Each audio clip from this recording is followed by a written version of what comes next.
बच्चे मानते। Good morning students, welcome to Learners Academy. Good morning. So this is exercise 13.1 of your chapter number 13. There are in all 4 exercises based on different logics. Different logics are related to what? मतलब कहीं पे वो surface area जोड़ेगा, कहीं पे volume जोड़ेगा, कहीं volume घटाएगा. इस लॉजिक्स पे 4 एक्सरसाइज बनी हुई है. बाकी हर एक एक्सरसाइज में सारे के सारे ऑब्जेक्ट्स पे क्वेश्चंस हैं, चाहे से सिलेंडर हो चाहे से क्यूबॉइड है. All 6 objects are included each and every exercise. इसीलिए हमने लास्ट सेशन में क्या किया, 6 के 6 ऑब्जेक्ट्स को जल्दी से रिवाइज कर दिया. तो सबको सारे फॉर्मूले याद हैं. तो इन ऑल करीब 18-20 फॉर्मूले हैं जो आपको याद होने चाहिए, इंक्लूडिंग जनरल फॉर्मूलाज भी याद होने चाहिए. कहीं भूल जाए तो वो भी याद हो. ठीक है. क्वेश्चन थोड़ा बहुत टेढ़ा आए तो फिर जनरल फॉर्मूला से साथ देता है और कोई साथ नहीं देता है. ठीक है. हाँ, वन मोर थिंग, ये तू ही बोल दे उनको कि आज तो शाम को आना है. Okay. Exercise number 13.1 question number 1. 2 cubes each of volume this are joined end to end. 2 cube हैं, दोनों का वॉल्यूम ये है. 2 क्यूब हैं, दोनों का वॉल्यूम ये है. दोनों को एंड टू एंड ज्वाइन कर दिया, यानी कि उसका जो एंड हो रहा था इसका एंड हो रहा था, दोनों को ज्वाइन करके एक कंप्लीट ऑब्जेक्ट बना दिया. सोचो क्या ऑब्जेक्ट बनेगा? क्यूबॉइड. क्यूब से क्यूब मिला तो क्या बना? क्यूबॉइड बना. Find the surface area of the resulting cuboid. तो जो रिजल्ट में क्यूबॉइड मिला उसका क्या चाहिए अपने को? सरफेस एरिया चाहिए. ठीक है, क्लियर है? क्वेश्चन क्लियर है? तो क्यूबॉइड बनाओ. अब सरफेस एरिया कैसे निकालते हो? जब क्यूबॉइड की डायमेंशंस हो. तो हमको ये याद रखना है कि जब क्यूब से क्यूब मिला तो क्यूबॉइड बना तो उसकी डायमेंशन क्या हुई. एक बार ये पता चल गया उसकी डायमेंशन क्या हुई, फिर तो सब पता चल गया. ठीक है. तो बात करते हैं, थोड़ा सा एक रफ डायग्राम बनाता हूं मैं. लेट अस से कि अब क्यूब को 3D में नहीं बना रहा हूं मैं, जानबूझ के इसको 2D में बना रहा हूं. लेट अस से कि चलो क्यूबॉइड और क्यूब को छोड़ो, आप तो स्क्वायर को स्क्वायर से मिलाओ. आप 2D में स्क्वायर को स्क्वायर से मिलाओ. तो जब आप स्क्वायर को स्क्वायर से मिलाते थे तो क्या चेंजेस होते थे? रेक्टेंगल बनता था. और रेक्टेंगल में क्या चेंजेस होते थे? देखो, मान लो ये ए है, ये ए है, ये चारों साइड्स उसकी ए होती थी. तो जो अब नया रेक्टेंगल बना उसकी ब्रेड्थ तो अभी भी ए ही है, लेकिन लेंथ क्या हो जाती थी? दैट मींस केवल एक डायमेंशन चेंज हो रही है. तो क्यूबॉइड में भी क्या होगी? केवल और केवल एक डायमेंशन ही चेंज होगी. इमेजिन कर पा रहे हो ना बेटा? 2 डब्बे हैं, चौक बॉक्स ले लिया करो. 2 चौक बॉक्स को ऐसे मिला दिया तो उसकी ब्रेड्थ पहले जैसी रहेगी जब क्यूबॉइड बना. ठीक है. उसकी हाइट भी पहले जैसी रहेगी लेकिन उसकी लंबाई जो है वो बढ़ जाएगी. That means only one dimension gets changed, या यूं कह दूं डबल हो जाएगी क्योंकि सेम डायमेंशन है. बाकी ब्रेड्थ भी वही और हाइट भी वही. तो हम यहाँ पे लिख देते हैं कि लेट अस से कि वॉल्यूम ऑफ क्यूब कितना था? गिवन कितना था? 64 सेंटीमीटर क्यूब. और वॉल्यूम ऑफ क्यूब का फॉर्मूला क्या होता है? ए क्यूब. तो ए क्यूब की वैल्यू क्या हो गई? 64. तो यहां से ए की वैल्यू क्या हो जाएगी? 64 का cube root. And everyone knows the 64 का क्यूब रूट क्या होता है? 4 होता है. 4 इंटू 4 इंटू 4 64 होता है. 4 सेंटीमीटर साइड आ गई क्यूब की. ठीक है. अब जब आप क्यूब को क्यूब से मिलाओगे, ये क्यूब प्लस क्यूब किया तो क्यूब प्लस क्यूब करने से हमको क्या मिला? एक क्यूबॉइड. पहले तो आपको रिजल्टिंग में क्यूबॉइड मिलेगा ये सोचना है. और जब रिजल्टिंग में क्यूबॉइड मिलेगा तो उसके डायमेंशंस कैसे कैसे चेंज हो जाएंगे? लेंथ ब्रेड्थ हाइट 3 है. तो लेंथ ब्रेड्थ हाइट, तो ब्रेड्थ और हाइट तो सेम रहेगी. ब्रेड्थ सेम, हाइट सेम, और लेंथ क्या हो जाएगी? ये क्या हो जाएगी? डबल हो जाएगी. क्या हो जाएगी? समझ रहे हो? तो अगर साइड 4 है तो हाइट भी 4 है और ब्रेड्थ भी 4 है, ये दोनों सेम रहेंगी. लेकिन जो ये क्या कहते हैं लेंथ है, लेंथ क्या हो जाएगी? 4 का दोगुना यानी कि 8 हो जाएंगी. तो 8/4/4 का क्यूबॉइड बनेगा आपके पास. समझ आई ये बात? शिवम समझ में आ गई? 2 डायमेंशन सेम रहेंगी 4-4 की. एक डायमेंशन कोई सी भी मान लो डबल हो गई, लेंथ डबल हो गई. अब जनरली लेंथ मानते हैं, आप ये भी कह सकते हो सर ब्रेड्थ डबल हो गई, या आप मान लो क्यूब के ऊपर क्यूब रखा है तो हाइट डबल हो गई, ऐसे भी कह सकते हो. ठीक है ना? ठीक है. तो अब आपके पास लेंथ ब्रेड्थ हाइट है. लेंथ ऑफ क्यूबॉइड क्या है? 8. ब्रेड्थ ऑफ क्यूबॉइड क्या है? 4. और हाइट ऑफ क्यूबॉइड क्या है? वो भी 4. तो आपको क्या चाहिए? Surface area. और सरफेस एरिया सिंपली लिखा हुआ है that means it is total surface area. Total surface area का फॉर्मूला लगाओ, LB/BH/LH. ठीक है. तो 2 इंटू कौन कौन था ऊपर? तो कह रहा था 9th वाले थे. ठीक है. हाँ, लेंथ क्या है? 8. ब्रेड्थ क्या है? 4. ब्रेड्थ क्या है? 4. हाइट क्या है? 4. लेंथ क्या है? 8. ब्रेड्थ क्या है? 4. ओके. 2 इंटू 32 16 32. तो 32 यानी 64, 64 एंड 16 80, तो 2 into 80 will give me what 160, और ये सरफेस एरिया है सेंटीमीटर्स को। पहले का आंसर मैच करते जाओ फटाफट फटाफट, आंसर किस है ना।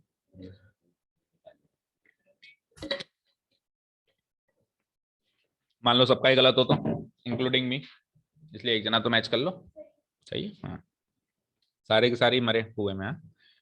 Okay next question, a vessel is in the form of hollow hemisphere. अरे आज फोटो क्यों नहीं आ रही, अब आएगी। तो केवल अनुष्का है ऑनलाइन और बाकी सब बच्चे आ गए ना, कोई एब्सेंट है क्या देखना। अब देखो, a vessel is in the form of a hollow hemisphere mounted by a hollow cylinder. ठीक है, एक होलो हेमिस्फीयर है, माउंटेड बाय और माउंटेड ऑन में फर्क समझना बच्चों।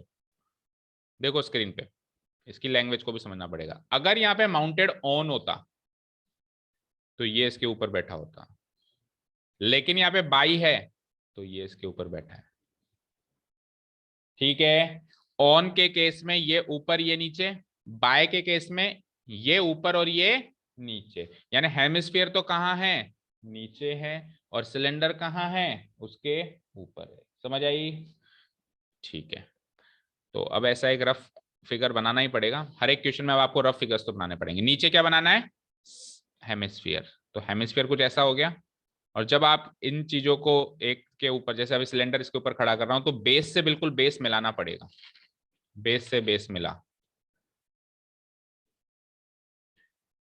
तो समवॉट लाइक इस तरह का फिगर बन गया। चेक करो, इस तरह का फिगर बन गया।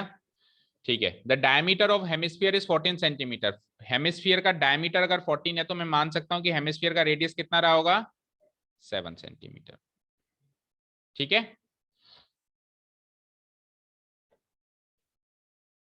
अगर ये डायमीटर 14 है तो ये रहा होगा 7 सेंटीमीटर।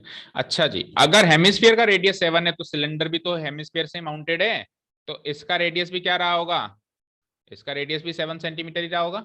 आगे बढ़ते हैं, total height of the vessel. अच्छा, टोटल हाइट कहां से शुरू होगी, यहां से लेकर और यहां तक, ये इसकी टोटल हाइट है। ये टोटल हाइट कितनी है, 14 सेंटीमीटर है। तो इस टोटल हाइट में से आपको डिवाइड करना पड़ेगा कि सिलेंडर की हाइट कितनी होगी, 13 है। ओके, तो इसमें से डिवाइड करेंगे कि सिलेंडर की हाइट कितनी है और इसकी हेमिस्फेरिकल पार्ट की हाइट कितनी है।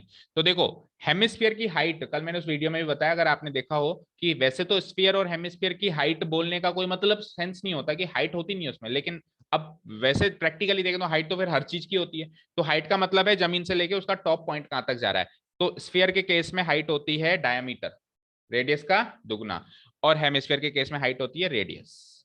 तो अगर इसकी हाइट बोले तो वो रेडियस ही होगी, 7 की 7 ही रह जाएगी।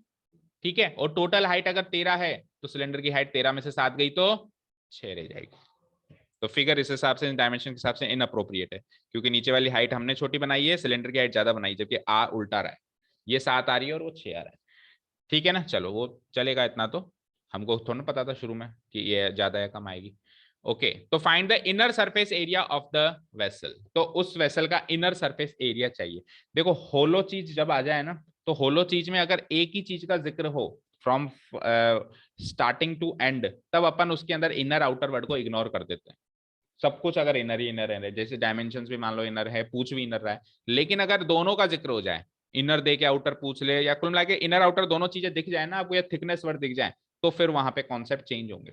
वो क्वेश्चन आएंगे तब बताऊंगा। तो यहाँ पे तो शुरू से लेके लास्ट तक बस एक ही बार इनर वर्ड आया तो मैं अवॉइड करूंगा इस चीजों को, मैं मानूंगा इनर वर्ड है ही नहीं वहां पे, और जैसे क्वेश्चन सॉल्व करते हैं वैसे सॉल्व कर देंगे। आपको क्या चाहिए साहब, सरफेस एरिया चाहिए। तो सरफेस एरिया में आप मुझे बताएंगे कौन कौन सा एरिया काउंट होगा। वो होलो है, वो होलो है, तो आपको उसका कौन कौन सा एरिया दिख रहा है, क्या दिख रहा है, एक तो सी ए से दिख रहा है, इनर चाहिए ना, तो इनर में भी उस वेसल के इनर में भी आपको अंदर वाला सिलेंड्रिकल पार्ट का सी ए से दिख रहा है, और नीचे जो कटोरे टाइप की चीज पड़ी है बेस में उसके, उसका भी तो सी ए से दिख रहा है। तो क्या कर दोगे, हेमिस्फीयर का सी ए से प्लस सिलेंडर का सी ए से। अब इसने केवल इनर ही पूछा, अगर आउटर पूछता तो फिर अभी चीजें और चेंज होती है। आउटर मतलब ये सी ए से का दुगना हो जाता, और ऊपर जो है एक सर्कुलर रिंग बनती। ऊपर क्या बनती है, एक उसका जो जहां से अपन पानी डालेंगे उस वेसल में, वहां पे क्या बनेगी, एक सर्क्यूलर रिंग बनती है ना। आप कोई ग्लास ऑफ वाटर कंसीडर करें तो उसके जहां से अपन पानी डाल रहे हैं तो उसके ऊपर भी एक रिंग है, भले पतली सी ही है पर वो रिंग तो है। अगर मैं कहूं इसको ग्लास को पेंट करना है, जितना भी एरिया आपको दिख रहा है सबको पेंट करना है, तो फिर वो एरिया भी काउंट होगा, ऊपर वाली जो इनर सर्कुलर रिंग है उसको भी पेंट करना पड़ेगा। बट यहाँ पे उसने वो लॉजिक खत्म कर दिया, यहाँ तो उसने वर्ड कह दिया साहब इनर पे बात करो, आप तो आउटर की बात करो ही मत। तो यहाँ वो नहीं होगा, लेकिन अगले क्वेश्चन आएंगे वहां पे वो भी होगा। तो यहाँ पे मेरे को क्या चाहिए, find the inner surface area of the vessel. तो इनर, आप इग्नोर करो इनर को, लेकिन इसका मतलब ये नहीं कि लिखो नहीं, मेंटली उसको इग्नोर करो, बट उसने अगर इनर वर्ड यूज किया है तो आप आपके सॉल्यूशंस में ये इनर वर्ड लिखेंगे। Inner surface area of vessel, by logic it is CSA of cylinder plus CSA of hemispherical part, right. Hemisphere लिख दो या हेमिस्फेरिकल पार्ट लिख दो। सिलेंडर का CSA क्या होता है, ठीक है, और हेमिस्फीयर का CSA क्या होता है, 2πr²। अब आप चाहो तो दोनों को अलग अलग सॉल्व कर दो, लेकिन स्मार्ट वर्क क्या कहेंगे कि इनमें से कुछ कॉमन आ रहा है तो फॉर्मूला में ही कॉमन ले लूं मैं। अब फॉर्मूला में कॉमन कब ले सकता हूं, जब इसका रेडियस बराबर हो। तो बराबर है, इसका रेडियस भी 7 है, उसका रेडियस भी 7 है। इन केस दोनों का रेडियस अलग अलग होता तो इसके फॉर्मूला में मैं R1 लगाता, इसके फॉर्मूला में मैं R2 लगाता, और मैं कॉमन भी नहीं ले पाता। समझ आई। अभी मैं कॉमन ले लूंगा, तो 2πr कॉमन है, बोलो 2πr कॉमन है, क्या आंसर आएगा, बचेगा क्या, H+R। तो एक तरीके से TS ऑफ सिलेंडर का फॉर्मूला बन गया। चलो 2 × 22/7, पाई की वैल्यू अगर उसने कुछ कही है तो वही लेनी है, नहीं कही है तो फिर बाय डिफॉल्ट क्या लेनी है, 22/7। रेडियस कितना है, 7। H कितनी है, H मतलब सिलेंडर की हाइट कितनी है, 6, और रेडियस कितना था, 7। 7 से 7 गया, तो 2 × 22 44 × 7 + 6 कितना होता है, 13। 13 4 जा 52, रिमाइंडर 5, 13 4 जा again 52 and 5 57, and because it is surface area I will mark it 572 centimeters square। तो पहली exercise is totally dependent on surface area. Volume के थोड़े बहुत झलके होंगी जैसे पहले क्वेश्चन में आ गई, बट वो कुछ इंफॉर्मेशन देने के लिए होगी। जैसे आपके पास साइड नहीं है तो साइड निकालने के लिए उसने वॉल्यूम दी है, बाकी निकलवाएगा नहीं, निकलवाएगा क्या, हमेशा सरफेस एरिया। फिर सेकंड एक्सरसाइज में निकलवाएगा वॉल्यूम, ऐसे चेंजेस होंगे। आपकी इसमें फोर्थ एक्सरसाइज ओमिटेड है, फ्रस्ट्रम ओमिटेड है, तो हमको 3 ही एक्सरसाइज करनी है। Okay 572 centimetre square. चले नेक्स्ट, आंसर की से मैच कर लिया answer. Next question, question number 3, a toy is in the form of a cone. इन सारे क्वेश्चंस में, स्पेशली इस एक्सरसाइज में, अगली एक्सरसाइज में चाहे से आप फिगर ना भी बनाओ तो चलेगा, इस एक्सरसाइज में फिगर बनाना ही पड़ेगा, क्योंकि सरफेस एरिया में फर्क पड़ जाता है। जब आप फिगर्स को ज्वाइन करते हैं तो कुछ सरफेस एरिया बढ़ जाता है और कुछ सरफेस एरिया कम हो जाता है। वॉल्यूम के केस में तो सिंपल सा लॉजिक है, 2 ऑब्जेक्ट्स हैं, वॉल्यूम जोड़ दो, 2 ऑब्जेक्ट्स हैं, मिला रहे हो, वॉल्यूम जोड़ दो, और अगर कम कर रहे हो, काट रहे हो बीच में से, तो वॉल्यूम कम कर दो। तो उसमें फिगर ना भी बनाए तो समझ में आएगा। यहाँ पे बहुत कुछ सोचना पड़ेगा कि सरफेस एरिया, कई बार 2 ऑब्जेक्ट्स को मिलाते हैं तो दोनों का सरफेस एरिया जुड़ जाएगा, ऐसा नहीं है। ऐसा नहीं है कि दोनों का सरफेस एरिया जुड़ जाएगा, कई बार एक्स्ट्रा सरफेस एरिया भी निकल के आता है या एक्स्ट्रा सरफेस एरिया छुप जाता है। इसीलिए इस एक्सरसाइज में figure drawing is very crucial, और वो हमको करनी है। A toy is in the shape of a cone of radius mounted on आ गया, देखो माउंटेड ऑन आ गया, तो बताओ ऊपर कौन होगा, नीचे कौन होगा, कौन तो ऊपर होगा और हेमिस्फीयर नीचे होगा। ऑन के केस में ऐसे जाएंगे, बाय के केस में ऐसे आएंगे उल्टा। तो इसमें ऊपर तो कौन होगा और नीचे क्या होगा, हेमिस्फीयर। बना दो करीब करीब पहले जैसा ही फिगर बन रहा है हमारा, बस ऊपर जो है ऊपर जो है उसकी जगह, सिलेंडर की जगह कौन है आपकी बात। पहले हमेशा नीचे वाला फिगर बनाया करे, उससे फिगर एक्यूरेट बनता है ना, और फिर ऊपर वाला, क्योंकि बेस तो फिर एक बार ही बनाना पड़ता है, बेस से तो बेस मिलाना ही है, तो बेस एक बार ही बनाना पड़ता है, ऊपर की जो एक्स्ट्रा चीजें वो बना दो। दिया लग रहा है ना, दिया होता है ना, दिया, दीपक नहीं लग रहा।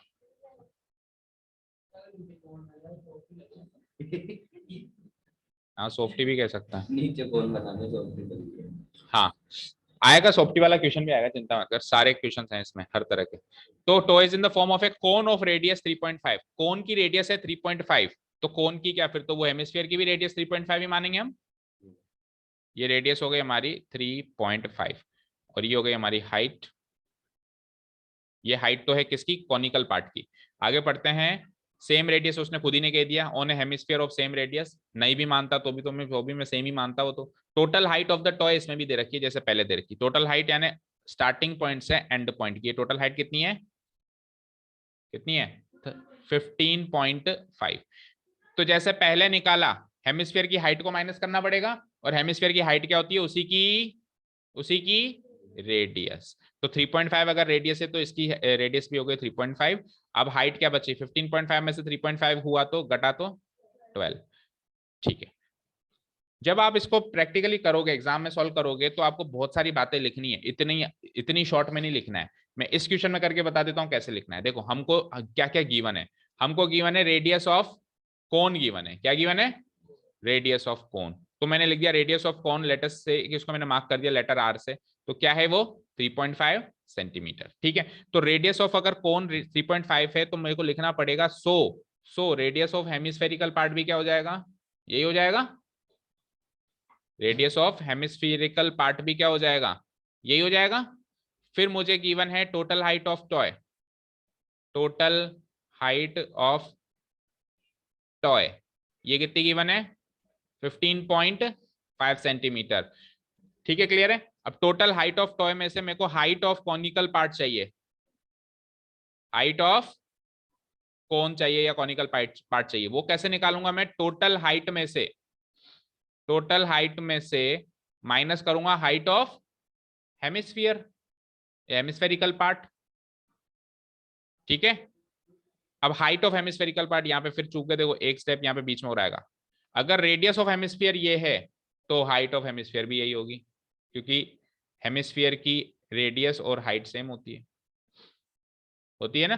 तो यहाँ पे वापस क्या लिखना पड़ेगा, 3.5 सेंटीमीटर। तो क्या करूंगा, टोटल हाइट है 15.5, उसमें से हेमिस्फीयर की हाइट माइनस करें 3.5 12। तो जो चीज मैंने पहले इतनी आसानी से लिख दी फिगर के अंदर, वो आपको एग्जाम में ये पूरा इलस्ट्रेशन करके दिखाना है। इसका रेडियस ये है, अच्छा तो फिर उसका रेडियस भी है। अच्छा हेमिस्फीयर का रेडियस ये है तो फिर हेमिस्फीयर की हाइट भी है। अच्छा टोटल हाइट ये, हेमिस्फीयर की हाइट ये, तो इसकी हाइट ये। Is this clear. तो फुल मार्क्स मिलेंगे, नहीं करोगे तो नहीं मिलेंगे, फिर आपकी चॉइस है ना। ठीक है, अब रिवीजन सेशन है तो फिर हर बार ऐसे लिखना पॉसिबल नहीं है ना। जब हमने क्वेश्चन किया था तब तो मैंने लिखवाया है ना, स्टेप बाय स्टेप सब कुछ लिखवाया। तो किसी को स्टेप फॉर्मेशन में भी अगर दिक्कत हो तो आप प्लीज वो वीडियोस देखें भाई, कब कौन सी स्टेप सर ने लिखवाई है। सारे क्वेश्चन एक एक बार तो बेटा घर पे खुद को करने ही पड़ेंगे, ईच एंड एवरी क्वेश्चन, कोई क्वेश्चन रहने ना पाए, इंक्लूडिंग एनसीईआरटी एग्जाम्पल्स। ठीक है, और आपके लिए बेनिफिट है, आपके पास बहुत टाइम है अभी, आपके एग्जाम्स काफी लेट हैं। आरबीएससी वालों के तो क्या कोर्स भी ज्यादा है और एग्जाम भी जल्दी आ गए, तो वो बेनिफिट उनको नहीं है, वो सारे स्टेप बाय स्टेप नहीं कर पाएंगे, बट आप कर सकते हो। ठीक है, तो करना। जैसे आज की तारीख में 5 क्वेश्चन किए हमने, सपोज करो यहाँ पे 6 किए, 10 किए, जितने भी किए, ये के यही क्वेश्चन घर जाना, सब कुछ साइड में रख के खुद से करना स्टेप बाय स्टेप। अच्छा रेडियस ऑफ ये दिस, रेडियस ऑफ ये दिस, इस तरीके से पूरा प्रॉपर करना है, रोज का रोज, डेली का डेली। चलिए अब बात करते हैं, हमको इसमें क्या चाहिए, find the total surface area of the toy. अब total surface area of the toy, ये कोई होलो नहीं है, ये टॉय सॉलिड है, तो मेरे को सरफेस एरिया बाहर का दिख रहा होगा। तो बाहर का देखो बेस, जब ये कॉनिकल पार्ट अलग था तो इसका बेस भी अलग था, हेमिस्फेरिकल पार्ट अलग था, इसका बेस भी अलग था, लेकिन हेमिस्फेरिकल पार्ट को ऐसे कॉनिकल पार्ट से मिला दिया, तो बेस से बेस छुप गया, बेस से बेस छुप गया। तो अब केवल इसका सी ए से दिख रहा है और इसका सी ए से दिख रहा है। ठीक है, एक ये लॉजिक हमेशा याद रखना कि जब भी अपन दो ऑब्जेक्ट्स को मिलाते हैं तो उनका एक एक बेस खत्म हो जाता है, और इन बेचारों के पास तो था ही एक एक, वही खत्म हो गया। कौन के पास भी एक ही बेस होता है, हेमिस्फीयर के पास भी एक ही बेस होता है। अब मान लो सिलेंडर होता तो सिलेंडर का ऊपर वाला बेस कायम रहता, दो में से एक ही खत्म होता और एक बचता। बट कौन के पास तो ऊपर वैसे भी पीक पॉइंट है और एक बेस नीचे है, हेमिस्फीयर का भी एक सर्कुलर बेस नीचे, सर्कल से सर्कल मिला के खत्म। ठीक है, तो सी ए से इसका और सी ए से इसका ऐड कर दो। तो total surface area of toy, total surface area of toy equal to C S A of conical part या cone plus C S A of hemispherical part. ठीक है, तो कौन का C S A pi r l और hemisphere का C S A 2 pi r square. अच्छा जी, अब यहाँ पे एल भी निकालना है अभी हमको, है ना। तो एल निकालते हैं, एल कैसे निकालते हैं, slant height is equals to r का स्क्वायर प्लस एच का स्क्वायर का रूट। तो आर क्या है 3.5, उसका करना है मुझे स्क्वायर, और हाइट क्या है 12, उसका करना है मुझे स्क्वायर, और फिर क्या करना है रूट। 3.5 का स्क्वायर क्या होगा, 3 4 जा 12 25, और 12 का हर कोई जानता है 144। ठीक है, ऐड कर दो 156.25 और इसका रूट चाहिए अब आपको। तो एक ऐसा नंबर सोचो उसको अगले नंबर से मल्टीप्लाई करके 156 आता हो। 12 इंटू 13, 12 इंटू 13 156 होता है। 12 या 36 3, हाँ बिल्कुल होता है। तो 12.5 इज द आंसर। ये सेंटीमीटर में आ गया। अब इसको यहाँ पे कॉपी पेस्ट करेंगे अपन। आ जाओ, इसमें से कुछ कॉमन भी ले सकते हैं ना अपन, पाई आर कॉमन ले सकते हैं। अंदर क्या बचेगा एल प्लस यहां से क्या बचेगा 2r। अब सोल्व करो 22/7, रेडियस क्या थी 3.5, स्लैंट हाइट कितनी निकाली आपने 12.5 इंटू प्लस 2 इंटू रेडियस कितनी अगेन 3.5। ठीक है, ये 7 से 1 टाइम एंड 7 से 0.5 टाइम्स कट गया और 22 का 0.5 से मल्टीप्लीकेशन क्या होगा 11। आधा करना, 0.5 से मल्टीप्लाई करने का मतलब क्या होता है चीज को आधा कर देना। तो 22 का आधा आधा क्या होता है 11। अंदर चलते हैं 12.5 2 इंटू 3.5 7 होता है। तो final answer is 11 into 12 and 7 19.5। 11 5 जा 55, remainder 5, 99 and 5 104, remainder 10, 11 and 10 214.5 centimetre square. Match करो, सही है। बोल भाई शिवम। कल तो शिवरात्रि थी, फिर मोहल्ले वालों ने दूध नहीं पिलाया तेरे को? क्यों, तू शिवम है ना? कल तेरा बर्थडे था, मैंने तो परसों सुना था। साल में कितनी बार पैदा हुआ था? ओके ठीक है। Question number 4, A cubical block of side 7 centimetre is surmounted. Surmounted का मतलब होता है चारों तरफ से घेर लेना, इस तरीके से घेर लेना कि हर एक सरफेस को इसे टच कर रही है। ठीक है ना, वो होता है सरमाउंट करने का मतलब। हेमिस्फीयर से सरमाउंट कर दिया है ना, हेमिस्फीयर ने, सॉरी गलत बोला मैंने। सरमाउंटेड का मतलब वही होता है ऊपर से रखना। माउंटेड का मतलब देखो, माउंट का मतलब क्या होता है ऊपर चढ़ाना, माउंट करना है यानी ऊपर चढ़ाना। तो सरमाउंटेड का मतलब भी वही है। सर वर्ड लगा के इसने ये चीज क्लियर कर दी कि बिल्कुल अब बिल्कुल कोने से कोना मिल रहा है। ठीक है ना, और नहीं मानता तो भी मैं बाय डिफॉल्ट वही मानता कि कोने से कोना मिल रहा है, लेकिन उसने और ज्यादा क्लियर कर दिया। आगे चलते हैं। What is the greatest diameter of the hemisphere can have. तो उस हेमिस्फीयर की बड़ी से बड़ी डायमीटर क्या हो सकती है? बड़ी से बड़ी डायमीटर, तो बड़ी से बड़ी डायमीटर कब होगी जब बिल्कुल पीक से पीक मिल रहा है। भाई बड़ी से बड़ी डायमीटर तभी होगी जब हेमिस्फीयर बड़े से बड़ा हो, और बड़े से बड़ा हेमिस्फीयर कब होगा जब आप बिल्कुल पॉइंट से पॉइंट मिला। मतलब ये तो हो गया मेरा क्यूबिकल ब्लॉक। क्यूबिकल ब्लॉक के ऊपर आप हेमिस्फीयर ऐसे उल्टा रखोगे, कटोरा ऐसे उल्टा रखोगे। ऐसे मानो एक चौक बॉक्स है, एक चौक बॉक्स पे उल्टा कटोरा रख दिया, समझ में आई? तो अब उल्टा कटोरा अब आपने रख दिया, तो जो चौक बॉक्स की डायमेंशन है एज से एज उतना ही बड़ा अगर अपन कटोरा लें तो बड़े से बड़ा हेमिस्फीयर वही होगा।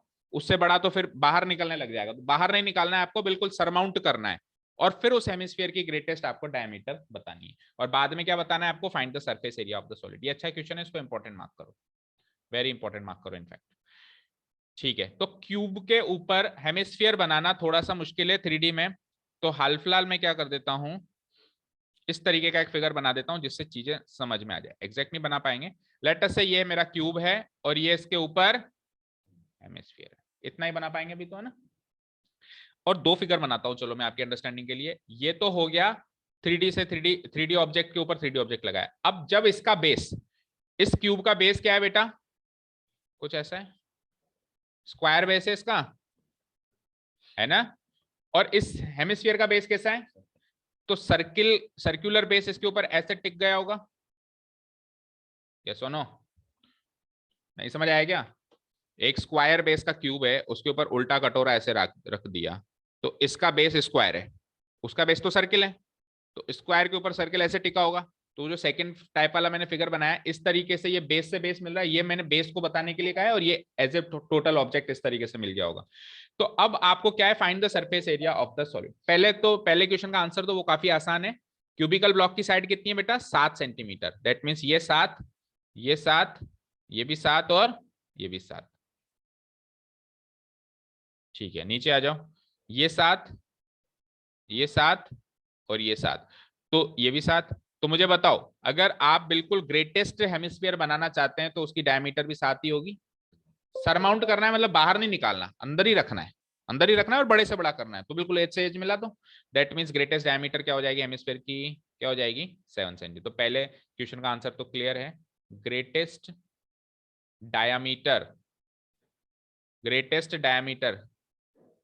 of hemisphere इक्वल टू क्या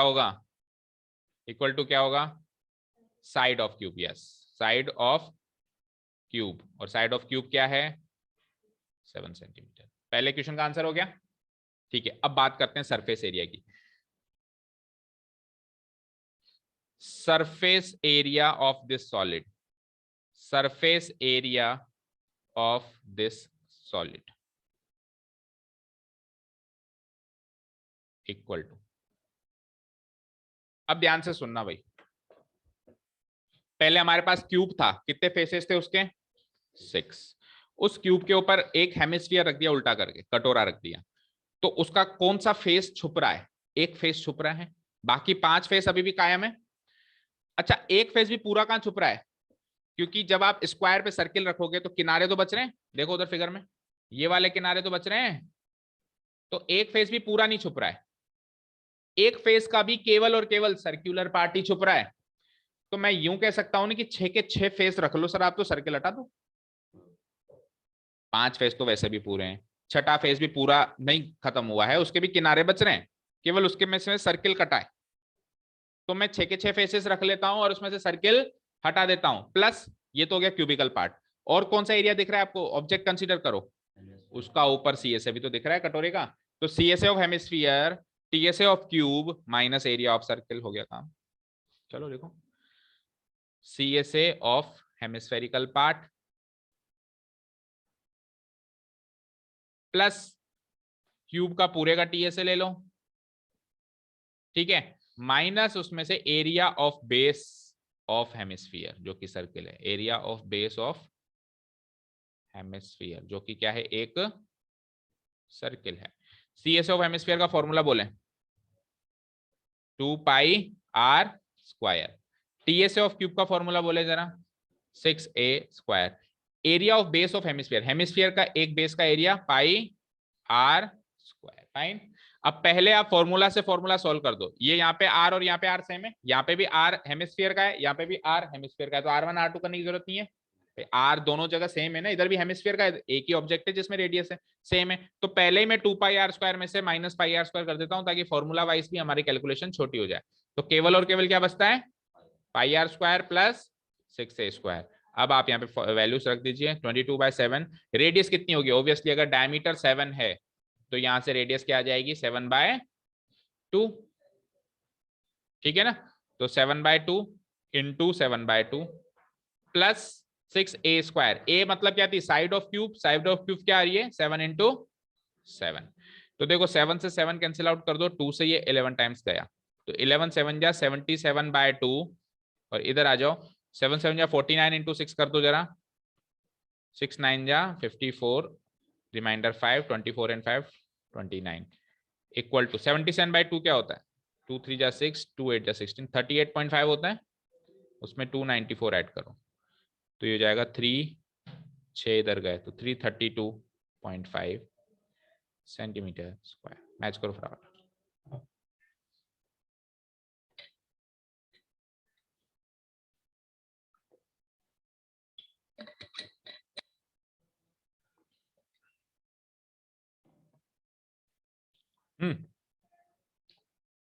हो गया मैच। चलो नेक्स्ट क्वेश्चन देखो, एक क्वेश्चन और करेंगे, 5th। A hemispherical depression is cut out from the face of a cubical wooden block, करीब करीब क्वेश्चन नंबर 6 की तरह ही है, फॉर्मूला भी सेम ही लगेगा बट ऑब्जेक्ट अलग है। क्वेश्चन नंबर 4th में क्या किया था, क्यूब के ऊपर हेमिस्फीयर रखा था, ठीक है, इस बार क्या किया है, क्यूब के अंदर से हेमिस्फेरिकल डिप्रेशन बाहर किया। अब डिप्रेशन बाहर निकालने का मतलब, आप एक सिचुएशन कंसीडर करो, सब लोग आइसक्रीम खाने जाते ही हो, कभी ना कभी तो गए होंगे, तो जैसे कोई भी एक ठेला होता है आइसक्रीम वाला, तो उसमें उसके सिलेंडर्स होते हैं जिसमें आइसक्रीम रखी रहती है, वो क्या करता है, एक स्कूप लेता है, स्कूप को ऐसे करके आइसक्रीम निकालता है, तो वो जो निकला है ना उसको कहते हो डिप्रेशन, उसको क्या कहते हैं। अब आप कंसीडर करो क्यूब में से एक हेमिस्फेरिकल डिप्रेशन बाहर निकाला, जो उसका स्कूप होता है वो हेमिस्फेरिकल शेप में ही होता है, ठीक है, तो उसमें से उसने क्या कर दिया, ऐसे मान लो क्यूबिकल फॉर्म में आइसक्रीम है, और उसमें से स्कूप ले लिया हेमिस्फेरिकल और बाहर निकाल दिया। तो अब जो रिमेनिंग सॉलिड है वो कैसा दिख रहा है आपको, एक क्यूब दिख रहा है जिसका अंदर का एक हेमिस्फेरिकल डिप्रेशन बाहर है, इस तरीके का सॉलिड दिख रहा है। तो जब आपने किसी एक फेस से तो निकाला होगा, 6 फेसेस में से किसी एक फेस में से आपने वो हेमिस्फेरिकल डिप्रेशन निकाला है, तो 5 फेसेस तो दिख रहे हैं, 1 2 3 4, और नीचे वाला भी फेस दिख रहा है। तो सेम टू सेम छठा फेस गायब हुआ है, और छठा फेस भी पूरा गायब नहीं हुआ है। जब सर्कुलर फॉर्म की डिप्रेशन निकलेगी तो कोने अभी भी बचेंगे, सेम टू सेम फिगर, बस उसमें उसके ऊपर रख रहे थे अपन, इसमें उसमें से निकाल रहे हैं। तो एक तरीके से ऐसा फिगर बना सकते हो आप इसमें, और फॉर्मूला भी सेम ही है। देखो उसमें आपने क्या किया था, क्यूब के ऊपर आपने हेमिस्फीयर रखा था बेटा, अब की बार आप क्या करोगे, क्यूब के अंदर से, क्यूब के अंदर से आप हेमिस्फेरियर काटोगे। तो क्यूब के अंदर से हेमिस्फीयर कट के कुछ ऐसा होगा, ऐसे कटेगा, क्यूब के अंदर से हेमिस्फीयर कुछ ऐसा कटेगा, और ऊपर वाला बेस सेम टू सेम पहले की तरह ही रहेगा। भाई ऊपर वाला बेस में क्या क्या चीजें दिखाई देंगी, ऊपर वाला एक स्क्वायर बेस था, स्क्वायर बेस में से एक सर्किल वाला पोर्शन गायब दिखाई देगा, और पहले की तरह ही ये वाले एरिया अभी भी दिख रहा होगा। चलो डायमेंशंस नोट डाउन करते हैं। तो देखो बेटा कितनी इंटरेस्टिंग चीज है कि जब आप ऑब्जेक्ट बढ़ा रहे हो तभी भी सरफेस एरिया वही है, और ऑब्जेक्ट घटा रहे हो तभी भी सरफेस एरिया वही है। क्या ऐसा वॉल्यूम में पॉसिबल है? बिल्कुल नहीं, उल्टा है इसमें तो। वॉल्यूम के केस में तो, वॉल्यूम में तो अगर आप ऑब्जेक्ट बढ़ाओगे तो वॉल्यूम बढ़ेगा, और घटाओगे तो घटेगा, लेकिन इस बार इस सरफेस एरिया में सेम आंसर आ रहा है। ठीक है, hemispherical depression is cut out from one face of a cubical wooden block such that the diameter L of the hemisphere is equal to the edge of the cube। तो edge of the जो cube है वो भी L है, और diameter of hemisphere भी L है। ठीक है, ये भी L, ये भी L, ये edge मतलब साइड, ये भी L, ये भी L, ये भी L, ये भी L। आपको क्या चाहिए, determine the surface area of the remaining solid. चलो भाई, surface area of the remaining solid. अच्छा इसमें सीएसए कहां दिख रहा है, सीएसए ऑफ हेमिस्फीयर जैसे उसमें ऐड किया था, यहाँ पे क्यों ऐड करेंगे बताओ? उसके कट रहा है, उसके अंदर से दिख रहा है वो, उसमें तो ऊपर दिख रहा था, इसमें कटा हुआ दिख रहा है अंदर की साइड, इसीलिए अब जो भी नेकेड आई से दिख रहा है अपने को वो सब ऐड होगा। तो उस ब्लॉक के अंदर मुझे 5 फेसेस दिख रहे हैं पूरे, अंदर से कटा हुआ पोर्शन दिख रहा है, और ऊपर वाले फेस में 4 किनारे दिख रहे हैं। ठीक है, समझ आई बात? तो वो का वही काम करेंगे क्या, कि surface area TSA of cube पूरा ले लेंगे, प्लस सीएसए ऑफ हेमिस्फीयर ले लेंगे, सेम फॉर्मूला बनेगा पहले वाला, और माइनस क्या कर देंगे उसमें से, area of base of hemisphere ले लेंगे।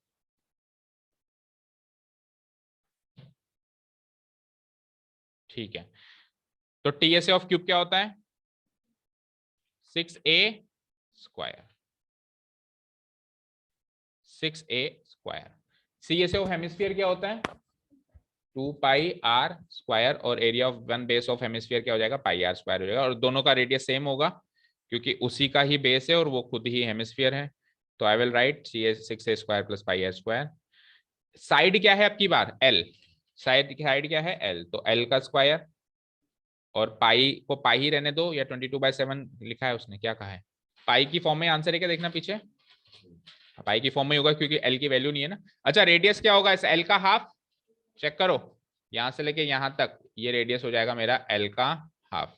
तो एल के हाफ का स्क्वायर, क्योंकि आर का स्क्वायर है, तो 6l स्क्वायर हो गया ये, plus pi into L square, और 2 का स्क्वायर 4, तो उसको क्या लिख सकते हो आप, 6l स्क्वायर प्लस प्लस, अच्छा 4 को एलसीएम ले लो, एक काम करो, तो अगर मैं 4 को एलसीएम ले लूं तो 4 6 जा 24l square plus pi L square. अब यहां से कॉमन क्या क्या आ रहा है, एल स्क्वायर कॉमन आ रहा है और 4 कॉमन आ रहा है ना, नीचे में 4 कॉमन आ रहा है डिनोमिनेटर में, और ऊपर में एल स्क्वायर कॉमन आ रहा है, तो एल स्क्वायर बाई 4 अगर मैं कॉमन ले लूं तो अंदर क्या बचता है, 24 plus pi, this much of centimetre square. Match करो answer, L square by 4 into 24 plus pi, this much of centimetre square, ये उसका रिमेनिंग सॉलिड का सरफेस एरिया रहेगा। तो ये कहानी की शिक्षा तो बहुत ही है ना, ध्यानपूर्वक याद रखना कि इसमें माइनस मत कर देना कुछ भी, और ऐसे बिल्कुल मत सोचना कि उसका एरिया अलग है इसका एरिया अलग है। ठीक है, क्यूब के ऊपर हेमिस्फीयर बिठाओ या क्यूब के अंदर से हेमिस्फीयर निकालो, या ऐसे किसी भी दूसरे ऑब्जेक्ट्स के साथ करो, you will get the same surface area, but volume में जस्ट उल्टा होगा। ठीक है, अब टाइम बचा है क्या? है 8 तो तेरे को तो वीआईपी फील होता होगा, देख तेरे लिए बिल्कुल वेट करते हैं। चलिए ठीक है, अच्छा छोड़ भी जाती है, चलिए ठीक है। कितने हैं टोटल? 9, 5 हो गए। ठीक है चलो, thank you so much for listening to us, have a nice day, keep learning, bye.